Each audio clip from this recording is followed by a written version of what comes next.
This is really quite amazing too. In Luke 2, Simeon, it says that the Spirit of the Holy Ghost was upon him. Now remember, the Holy Ghost wasn't given to everybody yet. Holy Ghost was the comforter that was coming to Christians after Christ's resurrection, the day of Pentecost.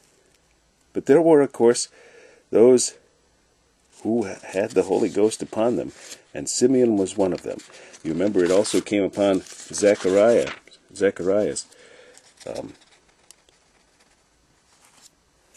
Okay, here's where he was told, that John's name would be John. And then when they beckoned to him and said, what shall his name be? And right here, and his father, Zacharias, was filled with the Holy Ghost and prophesied, saying. So there was an example of the Holy Ghost. You remember also that, it says here, let's see.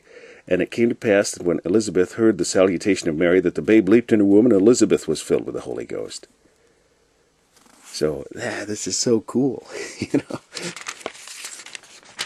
The Holy Ghost coming upon people here at the birth of Christ and around that time. Oh, there was something else I wanted to point out, just that this is interesting. Remember I told you I'd be reading from header to header, kind of, pretty much. Did you notice this one back? Or maybe I haven't got to it yet. Maybe I saw it coming up. And where is it? Somewhere along here. I passed it by. Maybe, like I say, maybe I haven't got to it yet. Be a good introduction to what's coming up.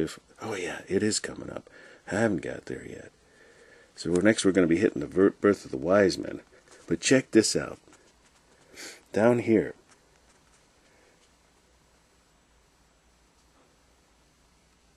Birth of Paul. Also, Caesar Augustus dies around that time. Really interesting. So keep an eye on these headers as I read down through.